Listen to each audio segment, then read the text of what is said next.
This is Joseph Clair, and you're listening to George Fox Talks Theology.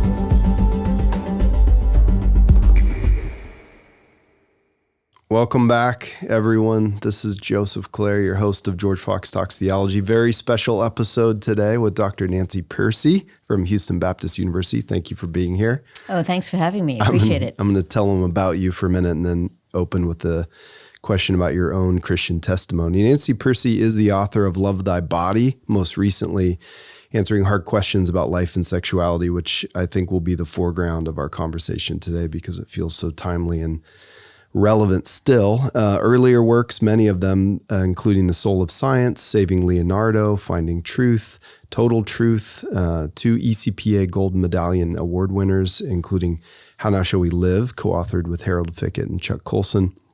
Your works have been translated into 17 languages. That's pretty exciting. Impact, influence. She's a professor and scholar in residence now at Houston Baptist University. A former agnostic, Pearcey has spoken at universities such as Princeton, Stanford, USC, Dartmouth, speaking about culture and her faith. She was highlighted as one of the 5 top women apologists for Christianity today and was hailed in The Economist as America's preeminent evangelical Protestant female intellectual. It's a mouthful. It's a mouthful. A lot of qualifications, but it doesn't diminish the truth of that statement. And that's why I'm so excited to have you here. So before we dive into the book and the subject of the human person and sexuality, I wonder if you could share about your former agnosticism and how you came to be a Christian. Oh, yes. I'd love to talk about this subject. Because I was raised in a Lutheran home, a Scandinavian Lutheran. Mm-hmm. My grandfather lived here in Portland. Oh, really? Okay. He was a pastor at a hospital here, and he also started LBI Seattle, Lutheran Bible Institute. So, but it was a very ethnic religion in the sense that my parents were almost more Swedish than they were Christian, if you know what I mean. Yep. And so when I started having questions when I was in high school, I was attending a public high school, and I just started wondering, how do I know Christianity's true? All my teachers are secular, all my textbooks are secular, and I wanted to know why we thought we were right, that there was a God and that Christianity was true. That's it. And the sad thing was that none of the adults in my life could answer that question. I guess Lutherans weren't much into apologetics, but my family's response sort of was, what do you mean? We're Swedish, My wife's from Minnesota, so I can imagine this. Yeah. Both my parents. My parents met in Minnesota. Okay, there you go. My dad's Swedish. My mom's Norwegian.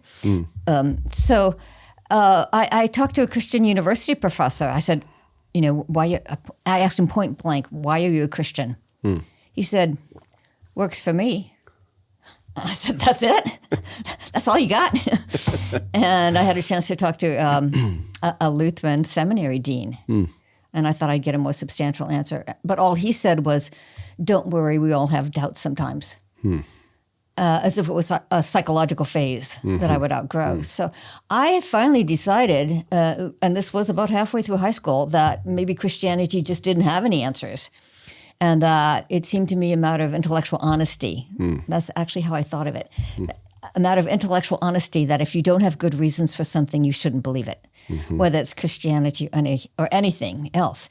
So I very consciously, very deliberately gave up my Christian background and started on a search for truth. I decided it was up to me to find truth. And I literally started walking down the hallway in the public high school I attended and pulling books off the philosophy shelf because I thought, if I can't get any adults to talk to me about these things, maybe these dead guys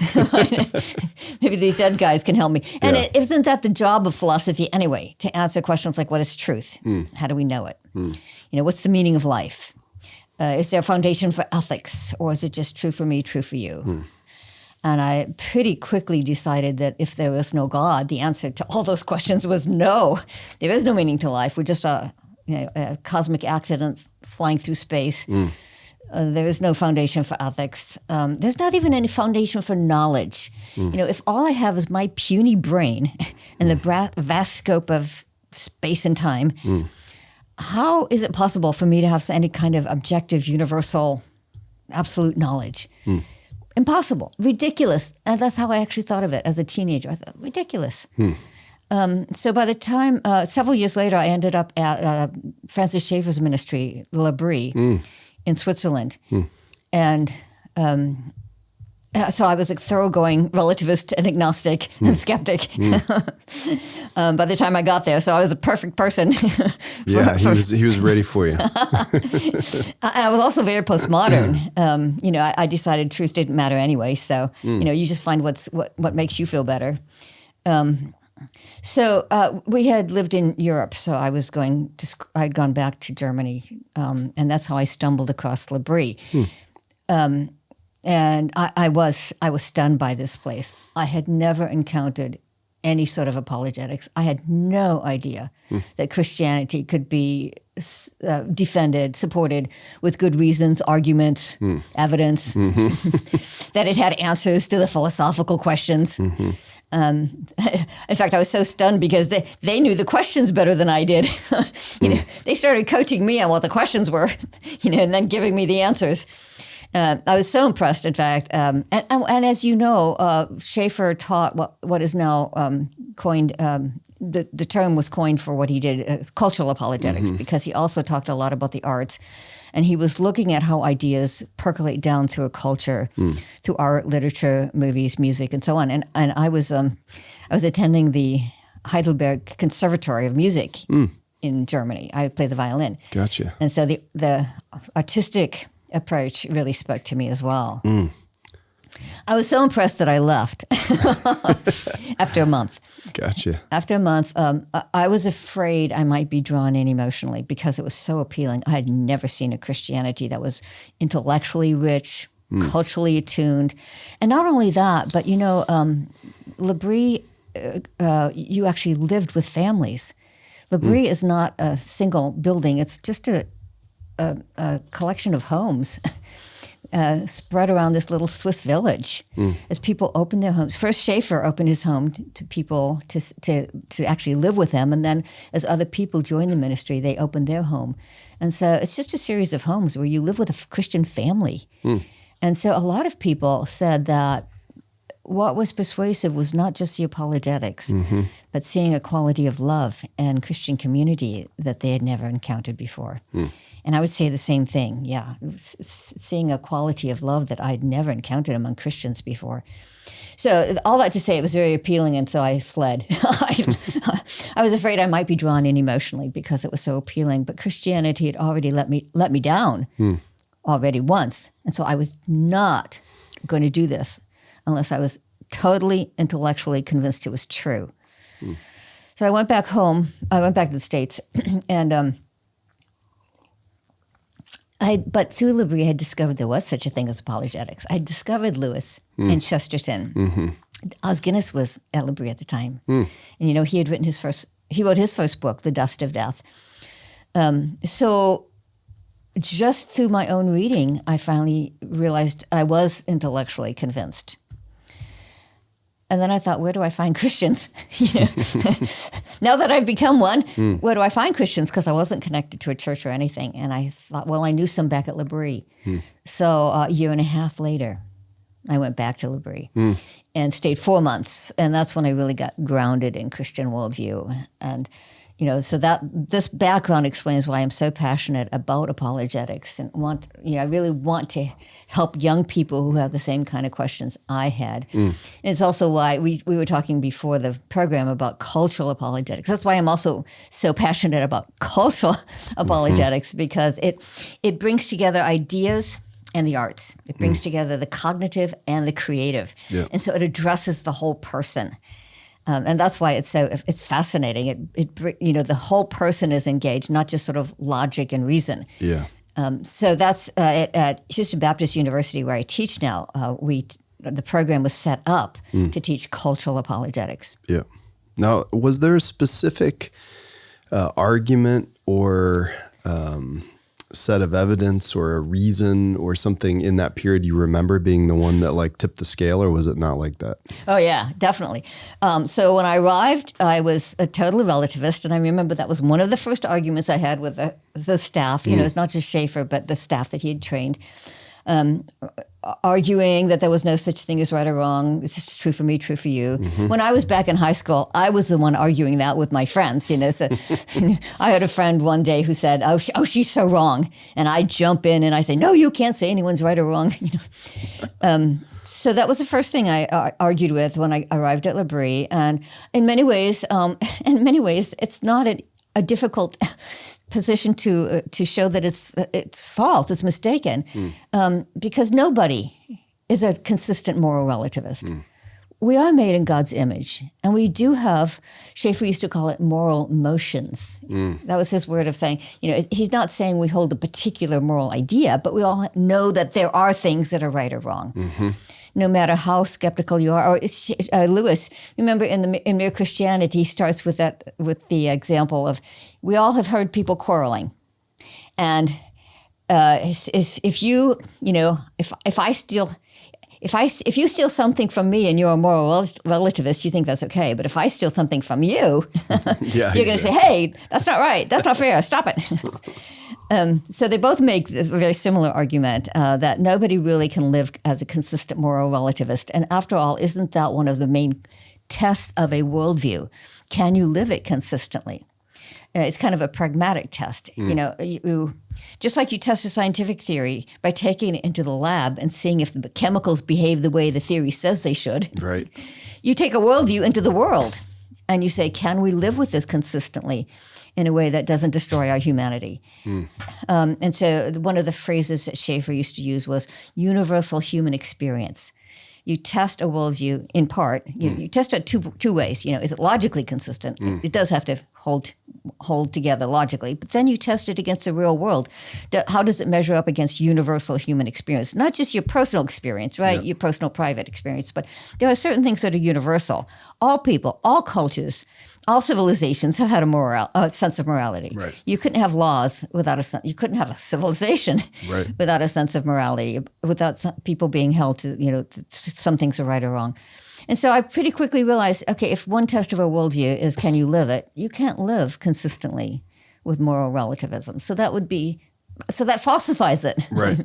So that was the first one. Skepticism, like I said, I came as a complete skeptic. And again, you can't live it. Nobody is a complete skeptic.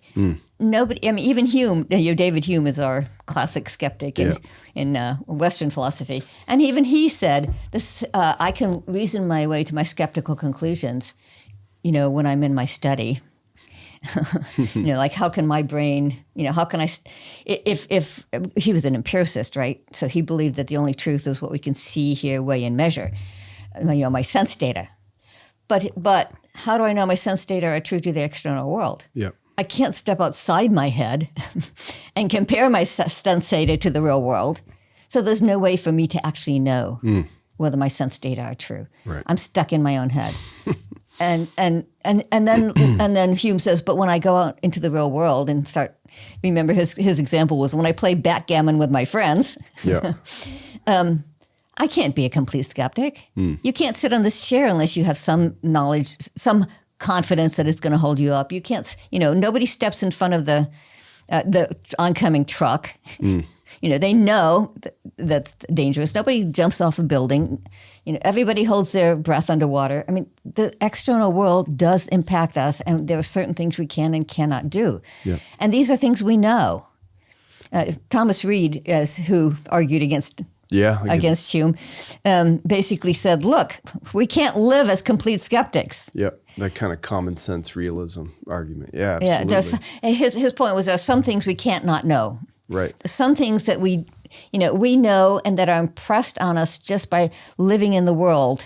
I mean, the Christian understanding is we're made in God's image and we live in God's world. And so there are certain constraints that the external world forces on us.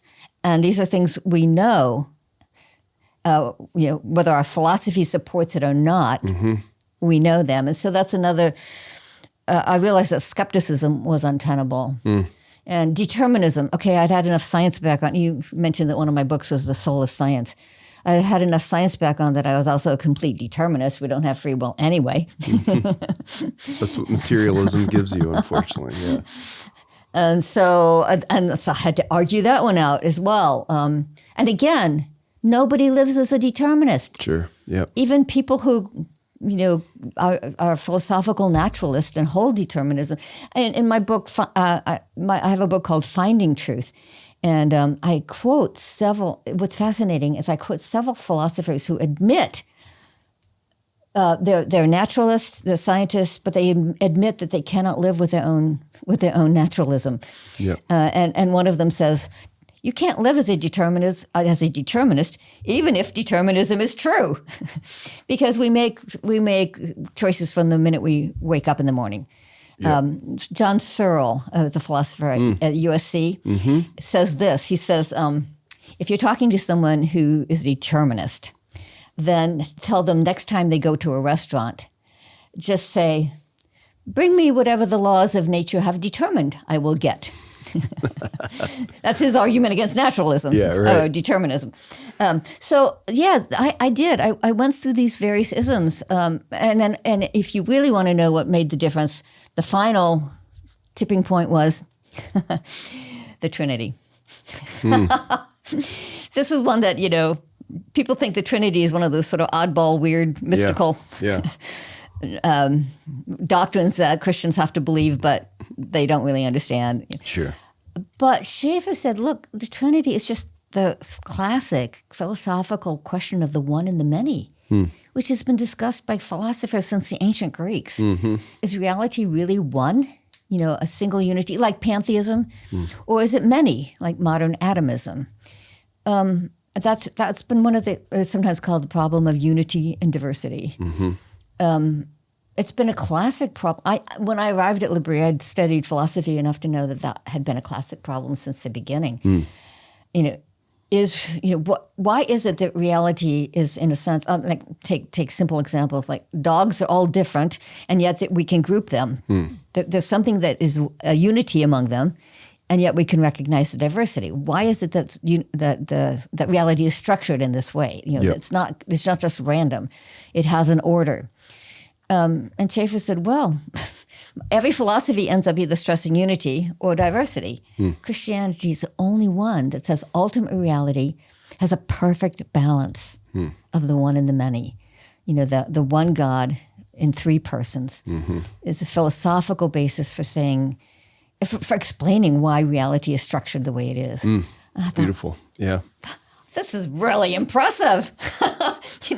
Yeah. Wow. Christianity really does have answers on all of these questions that I brought with me when I went to L'Abri. Yeah, no, it's wonderful. And I think the challenge, I take it, is to keep those questions alive and serious and interesting for a culture so that they see how Christianity satisfies these most, sort of deepest curiosities that we have as people. And so sometimes it requires us clarifying the questions before you can set up the beauty of the answer. One of the things you said in the beginning of your book, Love Thy Body, I want to shift gears, is that underneath of morality is not just a set of rules, but it's a worldview. And so the things you've been talking about that you learned from Schaeffer and thought about materialism, determinism, naturalism versus a Christian, view of the world.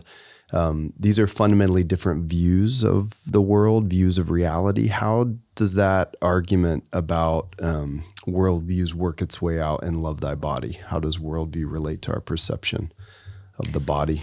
Yeah, what I learned, let me back up. Yeah, sure. Schaeffer said the most important thing that Christians need to understand in order to communicate effectively to the non-Christian world today is that the truth itself has been split. That, in secular academia, it's called the fact-value split. Christianity taught that the cosmos is a single unified system. There's a natural order and there's a moral order, but it's a unified whole, and therefore truth is a unified whole. After the scientific revolution, many people began to say, no, the only reliable knowledge we have is science. empirically testable facts. Well, what do you do then with moral and spiritual truths? You can't stuff them in a test tube or study them under a microscope. So many people began to say, no, they're not really truths. They're just your personal preference, they're your personal experience. And so truth was split then, the moral order from the natural order. Right. And Schaeffer used to use that. And he's not the only one. Many philosophers have used the metaphor of two stories in a building. So the lowest story, if you can kind of picture this in your mind, two levels. The lowest story is objective, what we know by science and reason and facts. And then moral and spiritual truths have been tossed into the upper story where they're not really truths anymore. They're just, your personal values.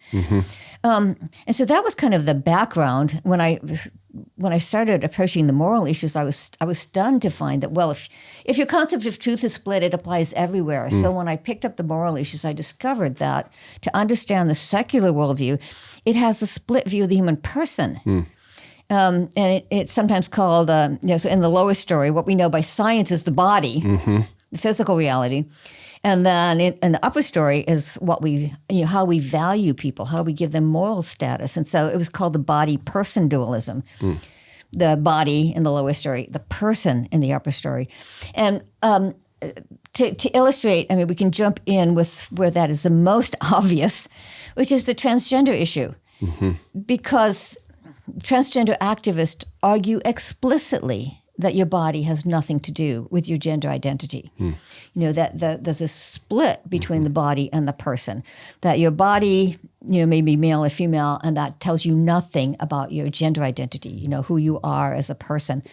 There's a BBC documentary that says at the heart of the debate is the idea that your mind can be at war with your body.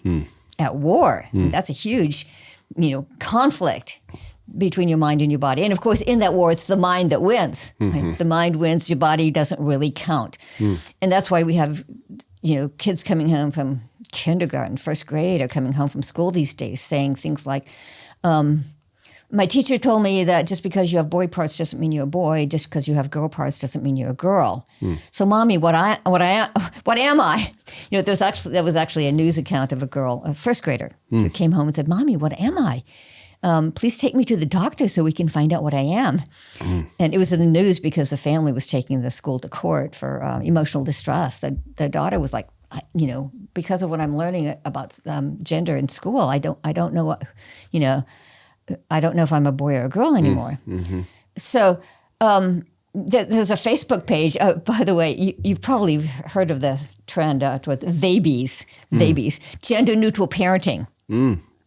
So this is not telling your child whether they're a boy or a girl. Let them figure it out on their own, And there's a Facebook page for these families. And on the Facebook page, it literally says, direct quote, there was no such thing as biological sex. It's just a social construction. So that's where we are now, is where the body versus the person has become so extreme that they can contradict each other. That your mind can be at war with your body.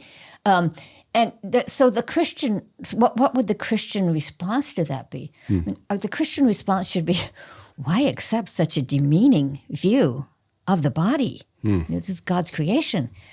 There's a trend now, you may know, towards detransitioning. People who transitioned and then decided they made a mistake. And I read an interview with a 14-year-old girl who had transitioned at age 11 and identified as a trans boy for 3 years, and then reclaimed her identity as a girl. And in this interview, she said, the turning point came, and this is a direct quote, the turning point came when I realized it's not conversion therapy to learn to love your body. And unfortunately, this interview came out after my book, but it would have been a great quote to have in a book called Love Thy Body. Right. But what it means, it was on a very secular, liberal website. And what it means is even secular people are beginning to see that the core of the transgender debate is, do you value your body? They're even you're starting to see this in secular websites. They say transgenderism is body hatred. They're using that phrase, body hatred. So even they are realizing that the answer to transgenderism is to have a higher view of the body. So you say this two-story worldview that characterizes the modern predicament where you've got body down on the lower level, kind of whatever can be known through science. It's material. It's there. It's sort of contingent in some way. And the upper story is the mind, reason, the spirit, or something like that.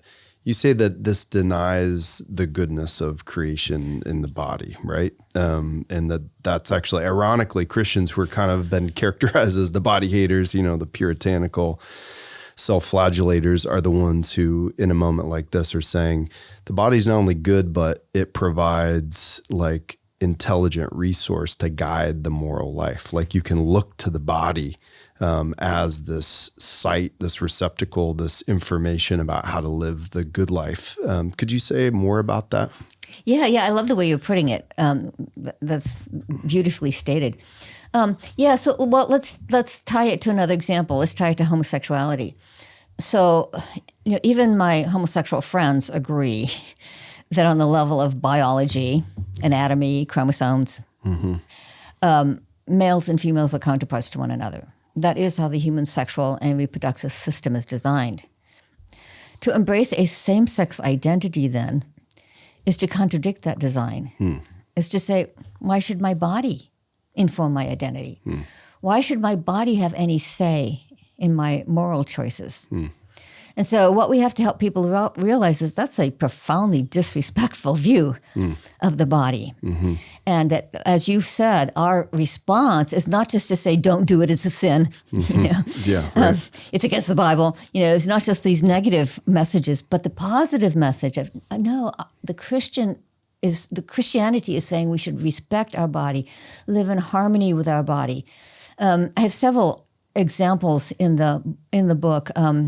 But one of them is a young man who identified as homosexual for many years, but today is married and has 3 kids. And he said, what's interesting about his story is he was raised in a gay-affirming family and attended a gay-affirming church. So his change was not driven by shame or guilt. Because many homosexuals will say, if you change, you're driven by self-loathing. Yeah. But he didn't think there was anything wrong with it. So why did he change? He said, I came to see that God had made me as a male. And that means I was designed to interact with a female, regardless of what my feelings were. He said, I decided to take my identity from my body. Instead of trying to change my feelings, which rarely works, I just chose to take my identity from my body. And here's how he puts it, I decided to accept my body as a good gift from God. And he said, eventually my feelings followed suit. And so that is really at the core of the debate, is do we live in a universe created, that's the product of blind material forces, and therefore our body has no intrinsic dignity, has no intrinsic purpose, or do we live in a cosmos created by a loving God, which is therefore intrinsically good and does have an intrinsic purpose that is meant to inform us in terms of who we are and how we're meant to live? Yeah. And you say that, forthrightly in the book, which I love, is because of our view of creation, we can look to nature and science, ultimately the study of nature, for moral guide or moral clues, at least in a way that this other sense of the kind of blind chance of the natural world, which maybe doesn't tell us anything about how we are to live. It's interesting what you said about homosexual sexual desire too. We have a guest on campus who's part of our forum, Wesley Hill, who was talking last night about if you take Augustine of Hippo's idea of the order of love, or really in Augustine, it's more the disorder of love. That it's very few of us ever get to the right, proper ordering of love for God and neighbor and oneself in healthy ways. It ought not surprise us when you find that your desires for the goods of this life are not their own kind of intrinsic justification for satisfying them, right? Like we come into the world with unruly affections, as he said last night. And so part of our habituation is to reorder our desires in accord with God's intention and God's will. And that may not fully happen in this life for all of us. In fact, Augustine will be like, oh, it's definitely not going to happen in this life. No, it's not. So some of us maybe are more fortunate in the sense that those desires line up more naturally or circumstantially with God's intention and will given to us in creation. But for all of us, there's going to be a struggle to figure out what that habituation, what that discipleship pattern means. I want to press you a little bit on this looking to nature as moral guide idea, though, and this is just my like inner skeptic coming out on you for a minute, is I think a lot of Christians are torn on this idea of, can we appeal to nature as a source or guide for our moral lives? Something like natural law in the tradition, which has Aristotelian pagan origins and Christian, largely Catholic expressions. Or do we look for moral guidance from the good book, from Scripture alone, that which has been revealed, right? And maybe you're driving a wedge a little bit between the book of nature and the book of Scripture, but certainly the 10 Commandments aren't written on every tree, here on our campus, right? They're written in stone by the finger of God. So there's this tension of like, God gives us what we need to know by revealing it, especially to his people, to Moses, to the prophets, and in the face of Jesus decisively and through the Holy Spirit. And then you can just look around at the world and see how you're supposed to live, or look at the body. So the challenge, like particularly to your argument, would be if the body has its own intrinsic moral purpose, even at the level of anatomy and the complementarity of the two sexes, that gives us some kind of moral insight. There would have to be some limit to that appeal on the basis of biology, just by looking more largely at the animal kingdom, right? So you could say dogs have a similar kind of like differentiation of male and female in parts, and yet they are not held to the conditions of monogamy or lifelong fidelity or something. And certainly you wouldn't look to a male dog as like an exemplar, as the model of male, masculine sexual ethics. So how this is the old problem in philosophy of the is-ought thing. Like you can see what is, but then can you actually move to the next level of naming what should be or what ought to be on the basis? Like how do you deal with the is-ought problem as you appeal to nature and its intrinsic moral order? And how do you wrestle with that sense of like what can be known about the moral life through reason by looking at nature, and what can only be known about the moral life by seeing what God has revealed uniquely in Scripture? Well, sometimes, compare and contrast is helpful. Like looking at a secular view can be helpful. So there's a outspoken lesbian named Camille Paglia. Mm-hmm. A lot of Christians read her stuff because even though she's a feminist, she's sort of an iconoclast in that she does not think sex is a social construction. She says, no, nature made us male and female. And by the way, she's now come out as trans. Up until now, she's been a lesbian, but recently she's come out as trans. But anyway, so she says, no, male and female are rooted in nature. Mm-hmm. Nature... we are humans are a sexually reproducing species. Mm-hmm. And then you say, well, then how does she reconcile being lesbian or now trans? Because it's, how does she reconcile acting contrary to nature? And here's what she says. And this is a direct quote. She says, fate, not God, has given us this flesh. We have absolute claim to our bodies, and we do with them as we see fit. Mm-hmm. So do you see the logic? Yep. She's basically saying, if our bodies are a product of mindless, purposeless forces, then they have no intrinsic purpose. Mm-hmm. They have no moral message. We may do with them as we see fit. Mm-hmm. They tell us nothing about our identity. So she understands very well that there's a logical connection. If we're a product of blind material forces, why respect the body? Why take our identity from our body? Why allow those kind of restrictions? We can do what we see fit. And I would agree with her if I were not a Christian. Yeah, right. You appreciate that forthrightness and clarity, yeah. Yeah. Why put yourself under certain restrictions? Right. But as I liked what you said earlier, science itself shows that nature is organized by purposes. By teleology, to use the technical term, that there's a telos, there's a purpose. And on a very simple level, eyes are for seeing, ears are for hearing, fins are for swimming, and wings are for flying. In fact, the entire development of the organism is directed by an inbuilt genetic blueprint or plan. It's obviously teleology in biology. And this is one of the difficulties for secular scientists, biologists, is there is clear teleology in biology. So even science itself shows that life is designed for a purpose, that there's a plan, there's an order, and that, and what Christians are saying is we will be healthier and happier when we live in accord with that plan, with that design. Another one of my anecdotes in my book, Love Thy Body, is a young woman named Jean who lived as a lesbian for many years. And then, but today is married and has 2 kids. And she wrote an article in which she said, I came to trust that God had made me female for a reason. And listen to her words. I love the way she phrases it. She said, I wanted to respect my body by living in accord with the Creator's design. By living in accord with the Creator's design. So again, the message is that Christians are not just saying, it's a sin, don't do it. It's not just a negative message. It's, we respect the body that God made us. We live in harmony with it. We want an integration between mind and body. When the opening quote that I had from the BBC documentary, where transgenderism is a war between the mind and the body, that is alienation. That is internal disjunction. And what the Christian ethic is saying is we want to be, integrated, not disintegrated, but integrated. We want to have a harmony, holism between mind and body. And so that would be the positive way of expressing the Christian perspective. Yeah.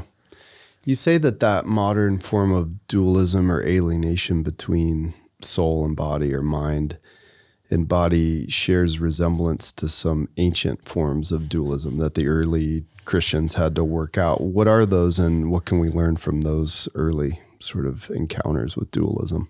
Yeah, I love this because, we're not facing this for the first time. Yeah, right. Yep. The early Christian church faced an ancient Roman Greek culture that also held a dualism that had a low view of the physical world for very different reasons. But it was Gnosticism, it was Neoplatonism, it was Manichaeism.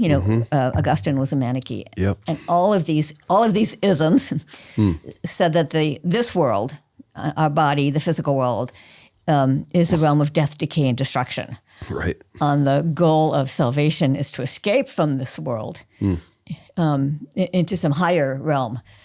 And in this historical context, Christianity was nothing less than revolutionary, because it said, first of all, creation. The Gnostics taught that there were several levels of deity, and that it was a lowest God, who was actually an evil God, who created this universe, because no self-respecting deity would get his hands dirty mucking about with matter.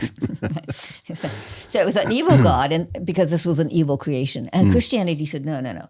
It is the highest God, who is a good God, who created this world, and therefore it is intrinsically good. And the fall does not totally negate that. It's been marred. It's like taking a beautiful masterpiece and scribbling on it. You could still see the beauty underneath it. So this world is intrinsically good.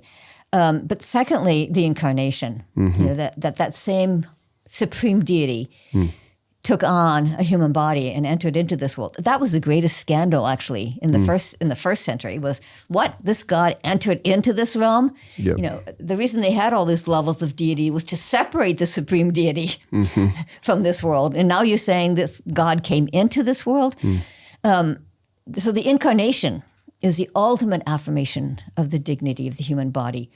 And then when Jesus was executed on a Roman cross, we might say he did escape the physical world, as Gnosticism taught we should aspire to do. But what did he do then? He came back in a physical body. To the ancient Greeks, this was not spiritual progress. Right, yeah. This was regress, because they literally said, who would want to come back to the realm of the body? So as Paul puts it, the physical resurrection is utter foolishness to the Greeks. Yeah, right. Foolishness to the Greeks. And then, of course, at the end of time, what is God going to do? He's not going to scrap this world as if he made a mistake the first time around. Like, whoops, let's try something else. No, he's going to restore and renew this this world, a new heavens and a new earth, and we will live on that new earth in restored bodies.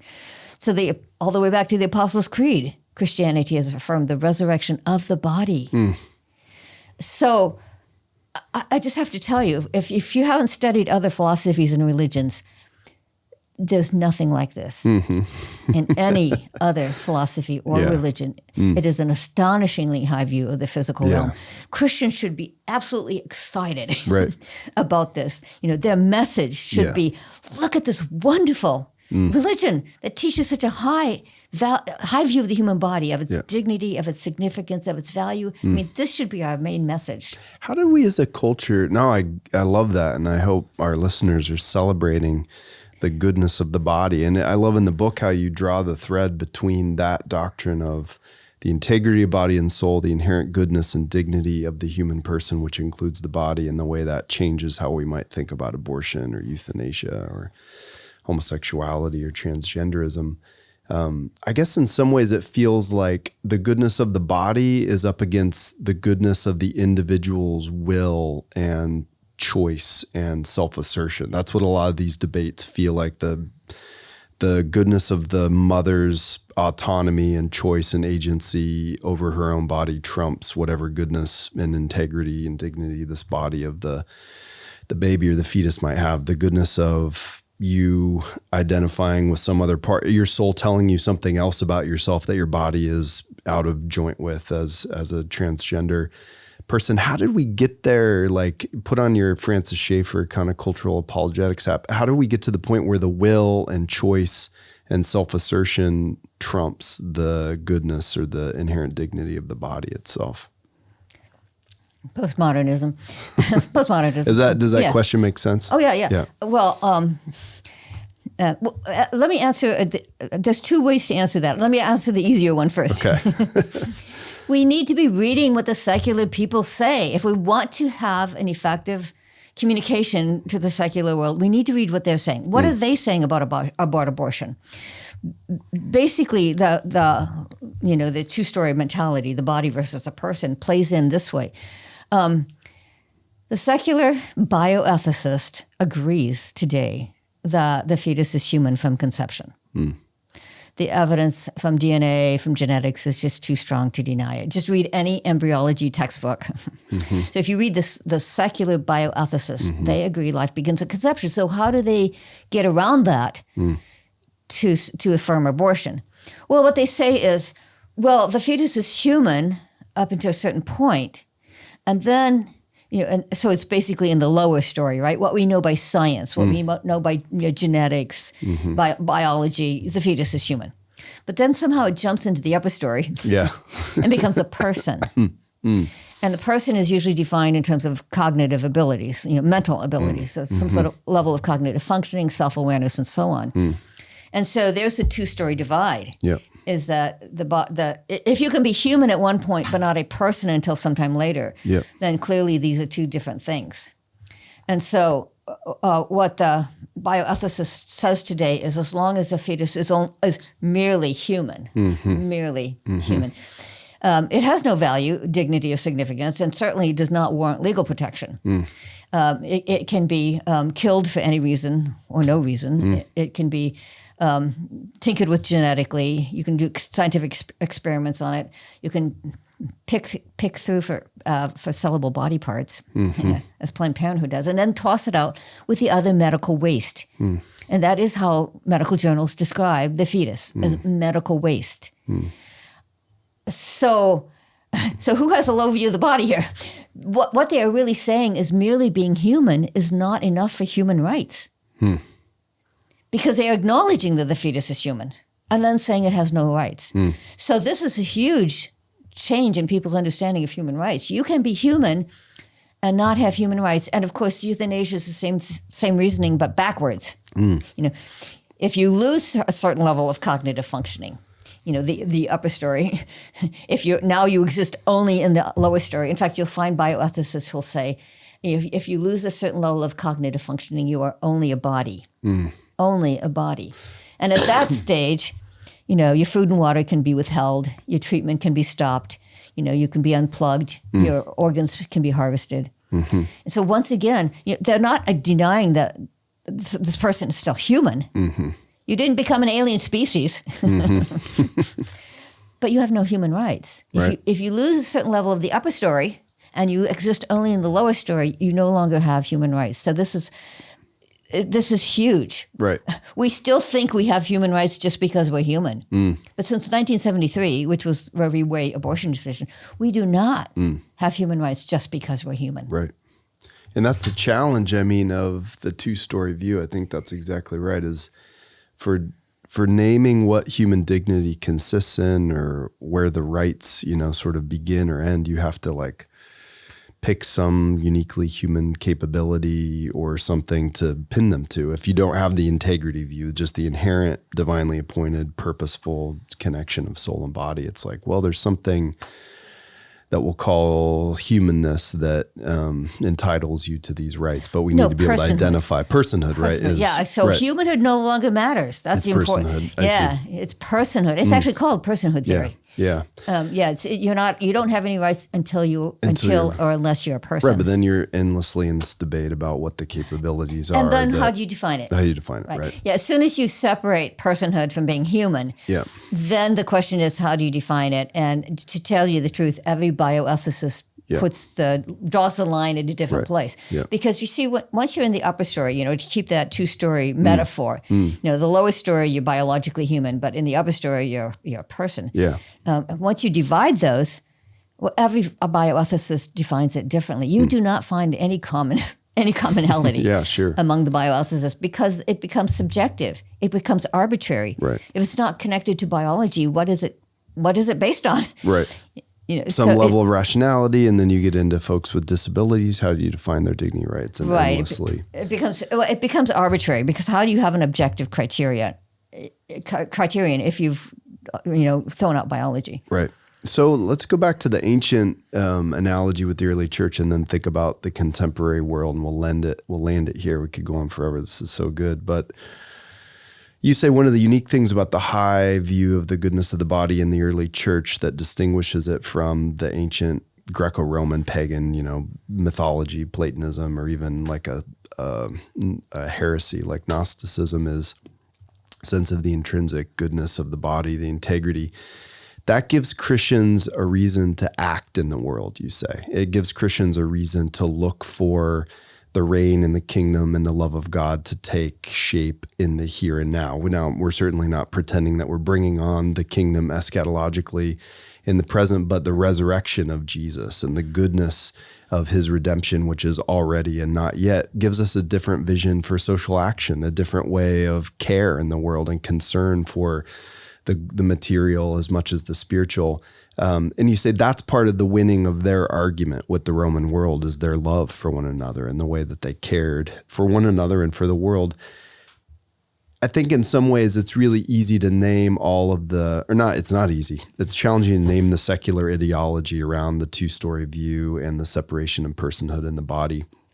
But once you get there, you want to turn to the Christian community and say, here's how we can think about these things and argue when necessary, but here's how we can live these things out. Here's how we can witness to our own view of integrity to show the world a different way, because maybe the world is confused and they're in the two stories and they can't see straight. So how do we embody and live differently around these moral issues? What practical clues and cues can you give the church to live out this view of integrity around these issues? I know it's a big question. N.T. Wright makes the point you just made, which is it's easier to be a dualistic Christian. Okay, what do we call it in the Christian world when we have this metaphor of two stories?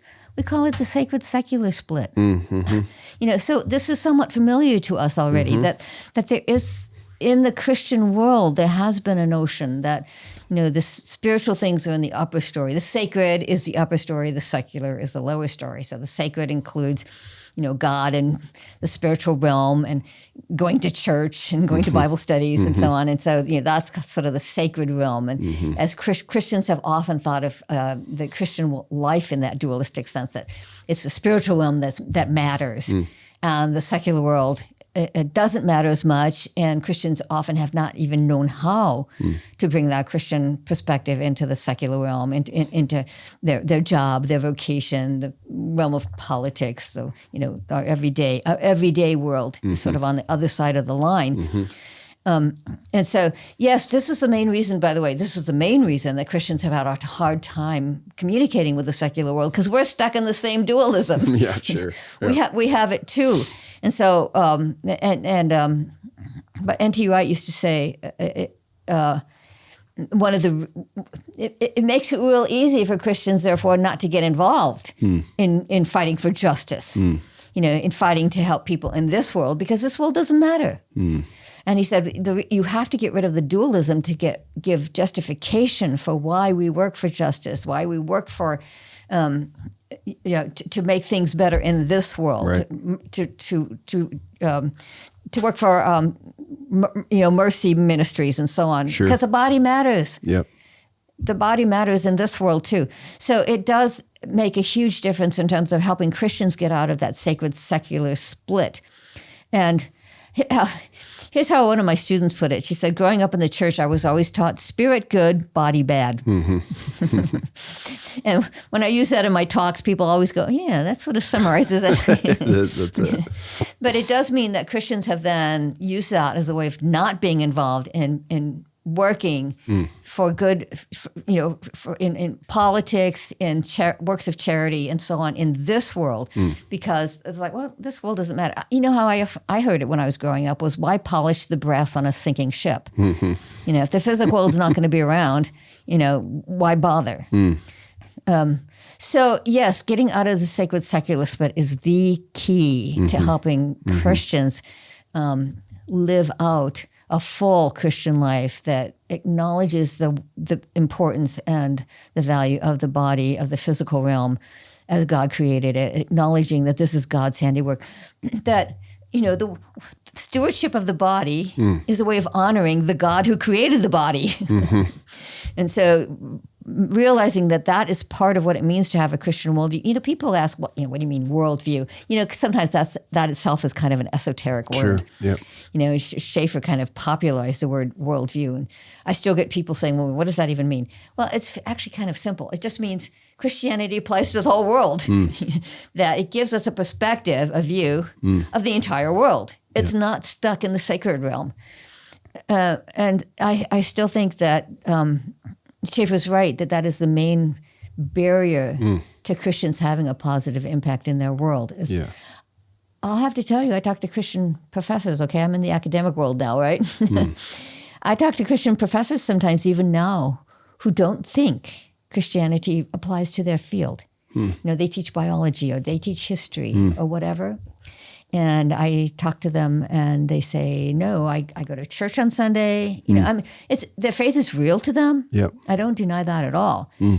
But then when they step into the classroom, they just teach from the secular textbooks, and they do not know, they do not necessarily even accept that there is a Christian perspective in their field, in the field that they teach. There was actually let's see if I can remember the numbers. There was a study done. Several years ago now, I think it was 2007, something like that. But it was a very large study of Christian colleges. Yeah. And the conservative Christian colleges, the CCCU. What is that? Coalition of Christian Colleges and Universities. So these are the more conservative Christian colleges. Less than 50%, about 50%, about 50% of the professors answered yes.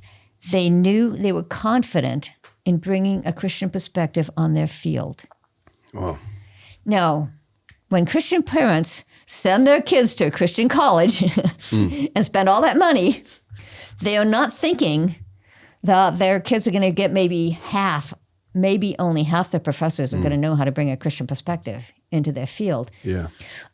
When my book Total Truth first came out, I was living in Washington, D.C. at the time.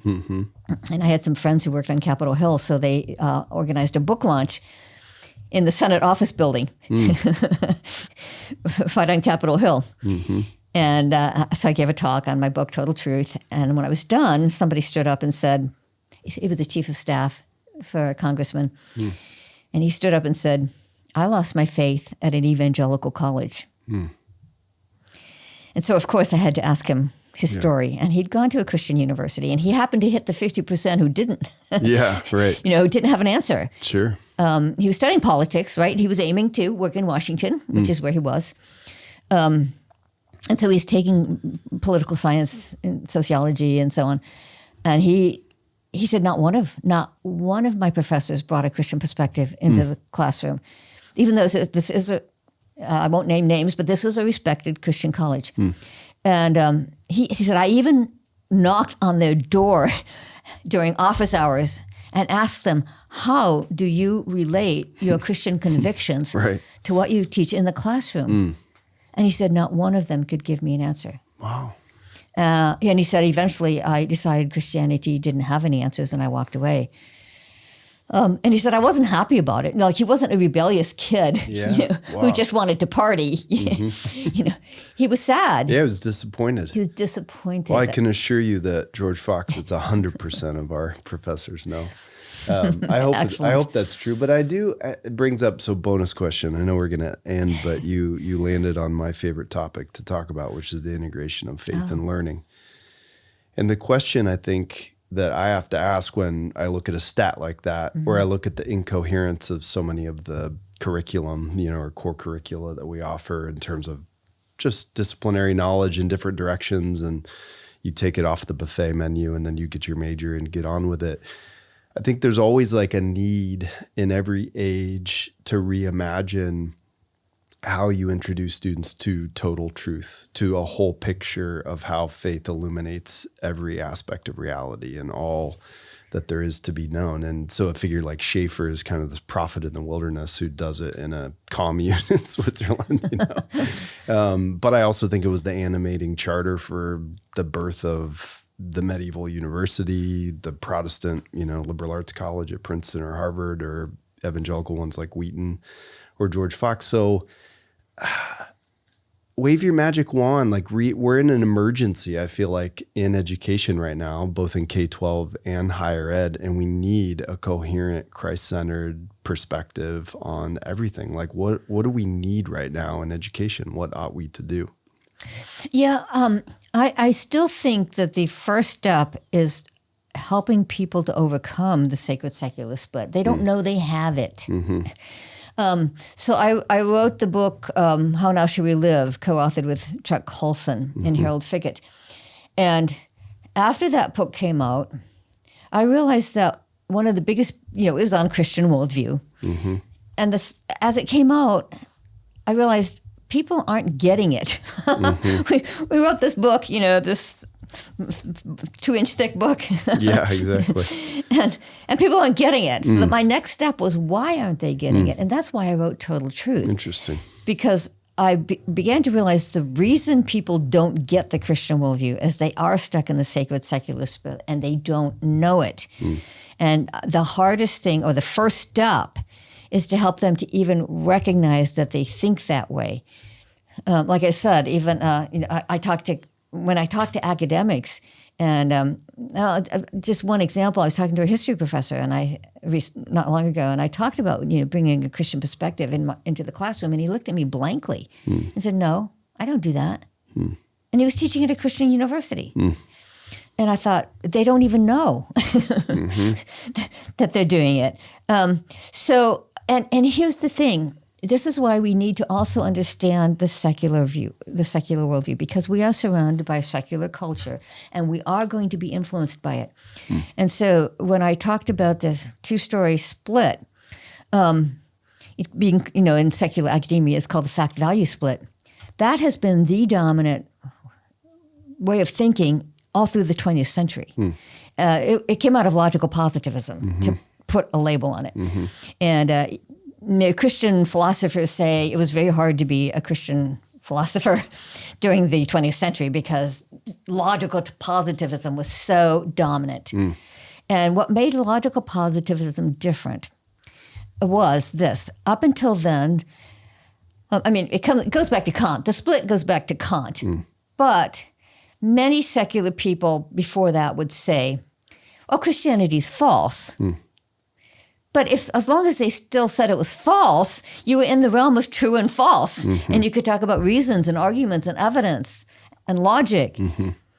What made logical positivism different was they said, no, it's not true. Christianity is not even true or false. It's meaningless, cognitively meaningless. I mean, it might be meaningful to you personally. Right, yeah. It might give you a nice sense of, get you through the night. Sure. But it's cognitively meaningless, by which they meant it does not actually assert any truths. The only actual truth claims are things that can be tested scientifically. And so if it can't be tested scientifically, it's not actually even a truth claim. It's just an expression of emotion. Right. I mean, this is, emotivism in moral theory was that moral claims. Well, if you say this is wrong, slavery is wrong, you're really just saying, I don't like it. I disapprove. Right. Or boo. Right. Yeah, right. It's sometimes called the boo hooray. the boo hooray view of morality. Boo this, hooray that. Yeah. So it's not making a cognitive claim. It's expressing an emotion. And so that is what made logical positivism so difficult for Christians, is that many of them didn't understand that the secular world was now no longer even saying that Christianity was false. They are saying it's cognitively meaningless. So it's pretty hard to make a claim when the other side, if the secular person has imbibed that fact-value split. And by the way, value is important to define too. I have Christian students who sometimes say, well, wait a minute, we're about defending Christian values. We can't give up that term. And I say, no, it was Kant. it was the philosopher Immanuel Kant who gave us the word values, and it's not a Christian term. It came from the secular world, and it literally meant whatever you value. Personal, private opinion. Yeah. You personally or your group, right. What you value, what's important to you. I mean, values clarification. Remember that in education? Yeah, that was the whole premise was you have your values, I have mine. What's important to you. And so I have to help my students understand, you might not want to use that term. Yeah. So that when we talk about the fact-value split, you have to understand that they don't mean like objective moral truths. Yeah. They mean personal preferences. And it's been very difficult for Christians to understand that when they talk to a secular person about Christianity, we think we're making an objective truth claim. We think we're making a claim. No, God really exists. These things are true. The secular person immediately puts what we're saying into the upper story of personal values and thinks, oh, you're telling me what makes you feel good. Right.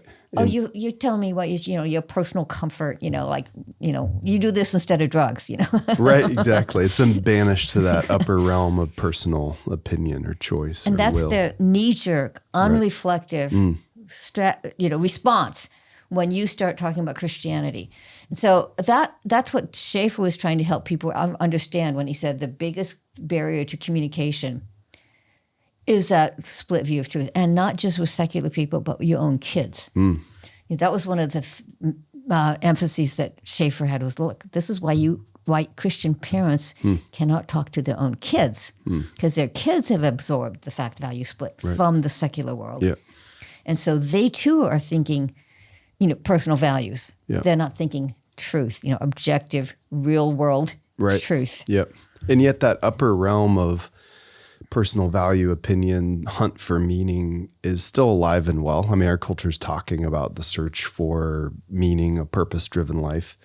And the irony is, say, whether you're secular or religious person, if you ever do find purpose or get apprehended, or if you ever do find meaning or purpose, it feels like being apprehended by something which is not you, something beyond yourself. So those are the really meaningful things, is when you actually give up your own sense of self and choice and will to a cause which is much bigger than you. And of course, presumed there is that you're now outside of the realm of the purely subjective. It's bigger than you. It has some objectivity. It has something.